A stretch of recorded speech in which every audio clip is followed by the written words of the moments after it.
Hello అండి, అందరికీ నమస్కారం. Welcome back to our channel Anshu creations 1508. So ముందుగా అందరికైతే కార్తీక పౌర్ణమి శుభాకాంక్షలు అండి. సో వీడియో అయితే లేట్ అయిపోయిందనమాట. ఇక్కడ వచ్చేసి కార్తీక పౌర్ణమి రోజు పొద్దున్నే మనకి మార్నింగ్ 5 to 6 వరకు అయితే పుణ్యం అనేది స్టార్ట్ అవుతుందన్నారు. కాబట్టి 5 to 6 లోపలే ఈ విధంగా మన ఇంట్లో ఉన్న వాళ్ళందరికీ ఒత్తులు అయితే వెలిగించుకోమని చెప్పారు. కాబట్టి సో మా ఇంట్లో ఉన్న వాళ్ళందరికీ అయితే 365 ఒత్తులు వెలిగించాను. ఎప్పుడు గుడికి వెళ్దామన్నా కుదరదనమాట మార్నింగ్ టైంలో అయితే. సో ఇంతకుముందు మ్యారేజ్ అవ్వకముందు అయితే ఎప్పుడూ వెళ్ళేదాన్ని ప్రతి సంవత్సరం కూడాను. ఇప్పుడు పిల్లలు ఉన్నారు కాబట్టి మార్నింగ్ టైంలో అస్సలు కుదరడం లేదు. సో అందుకోసమని అయితే ఇంట్లోనే వెలిగిస్తున్నాను అనమాట ప్రతి సంవత్సరం కూడాను. ఇక్కడ వచ్చేసి నైట్ టైంలో అనమాట. ఈసారి అయితే ఇంట్లో ఏం డెకరేషన్ చేయలేదు, ప్రతి సంవత్సరం ఇంట్లో డెకరేట్ చేస్తూ ఉంటాను అనమాట. ఇప్పుడు వచ్చేసి మనకి తులసమ్మవారి దగ్గర అయితే ఈ విధంగా ఈసారి అయితే శివలింగం రూపంలో పిండి ప్రమిదలతో చేయాలనుకున్నాను. సో అందుకోసం అనేసి 21 ప్రమిదలు అయితే చేశాను అనమాట. అది కూడా ఆవు నెయ్యితో వెలిగించాలనుకున్నాను. అందుకోసం అనేసి ఈ విధంగా అయితే రెడీ చేసాను. మా పిల్లలకైతే చాలా బాగా నచ్చిందండి, చాలా బాగుందన్నారు. అసలు టీవీలో వచ్చినట్టు కాదు, మంచిగా ఉంది.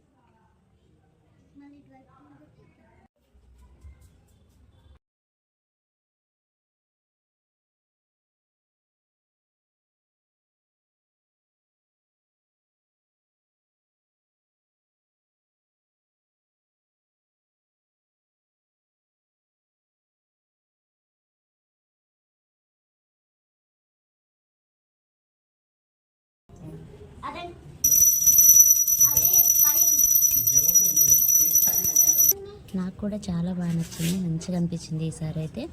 సో లాస్ట్ ఇయర్ అయితే ఇంట్లో డెకరేషన్ చేశాను, అంతకుముందు లాస్ట్ ఇయర్ కూడా ఇంట్లోనే చేశాను అనమాట. సో అంతకుముందు చేసింది ఏంటంటే దీపం ఆకారంలో చేసామన్నమాట. సో అది కూడా చాలా బాగుంది. సో ఈ ఇయర్ అయితే ఇదే విధంగా చేయాలనుకున్నాను, అందుకోసమే చేశాను అనమాట. చాలా బాగా వచ్చింది. సో మా వాళ్ళు కూడా నాకు కొంచెం కోఆపరేట్ చేశారు. వాళ్ళ కోఆపరేషన్ ఉంటేనే ముందుకు నడుస్తుంది, ఎందుకంటే పిల్లలతో పని, అది కూడా బయట చేస్తున్నాం కాబట్టి జాగ్రత్తగా ఉండాలి కాబట్టి. సో వాళ్ళ కోఆపరేషన్ కూడా చాలానే ఉంది. ఈసారి అయితే పిల్లల్ని తీసుకొని టెంపుల్ కూడా వెళ్ళాను, అది కూడా నైట్ టైంలో అనమాట. మార్నింగ్ అయితే కుదరదు కాబట్టి నైట్ టైంలో వెళ్ళాను. టెంపుల్కి వెళ్ళిన తర్వాత వాళ్ళు ఒక్కొక్కరు ఒక్క దీపం అయితే వెలిగించుకున్నారు. ఎందుకంటే మార్నింగ్ టైంలో నేనే వాళ్ళ 365 ఒత్తులు వెలిగించాను కాబట్టి. సో టెంపుల్కి వెళ్ళాం కాబట్టి వాళ్ళ చేతి వెలిగిద్దామనేసి సో వాళ్ళు ఒక్కొక్కరుగా ఒక్కొక్క దీపం అయితే వెలిగించుకున్నారు. అలాగే శివయ్యకి అభిషేకం కూడా చేశారు. నేను వచ్చేసి ఇక్కడ సుబ్రహ్మణ్య స్వామి అంటే జంట నాగులు ఉంటాయి కదా, వాటికి ఈ విధంగా మనకు అభిషేకం చేసి పసుపు కుంకుమతో బొట్లు పెట్టాను అనమాట. సో ఎందుకంటే నేను పిల్లలు కాకముందు మ్యారేజ్ అయిన కొత్తలో ఏంటంటే ప్రతి మంగళవారం కూడా సుబ్రహ్మణ్య స్వామి టెంపుల్కి వెళ్ళేదాన్ని అనమాట. సో అందుకోసం అనేసి ఎప్పుడైనా సరే ఇలా జంటనాగులు ఉన్న ప్రతిసారి ఏదైనా గుడిలో కానివ్వండి ఇదే విధంగా చేస్తూ ఉంటాను అనమాట. సో ఆ రోజు కూడా కుదిరింది, అందుకోసం అనేసి ఈ విధంగా అయితే పూజ అయితే చేసుకున్నాను. జంటనాగులు చేస్తే చాలా మంచిది. మెయిన్గా ఏంటంటే పిల్లలు లేని వాళ్ళకి ఈ విధంగా చేస్తే చాలా మంచిది అంటే సుబ్రహ్మణ్య స్వామికి. నేనైతే నా పూజ ఆ రోజైతే ఆ గుడిలో కూడా చేసుకున్నాను. మెయిన్గా ఏంటంటే శివయ్య దగ్గర పూజ చేద్దామంటే ఫుల్గా జనాలు ఉన్నారనమాట. సో మనం ఎక్కడ ఛాన్స్ దొరికితే అక్కడ పూజ చేసుకోవాల్సిందే, తప్పదు గుడికి వెళ్ళిన తర్వాత. సో అందుకోసం అనేసి ఈ విధంగా నాకు ఛాన్స్ అయితే ఇక్కడ దొరికేసింది. ఇక్కడ చూడొచ్చు క్లౌడ్ కూడా చాలా అంటే చాలా ఉందన్నమాట. మెయిన్గా ఏంటంటే దీపాలు చాలా వెలిగిస్తున్నారు, అక్కడ పిల్లలు కూడా ఉన్నారు కాబట్టి చాలా జాగ్రత్తగా ఉండాలి. ఇక్కడ చూసారు కదా శివయ్యకి అభిషేకం చేస్తున్నారనమాట.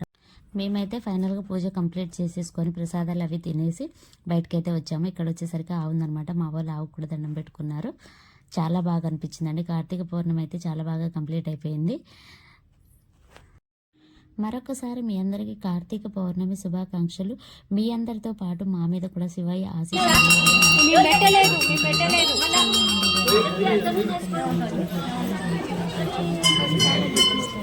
జనాలి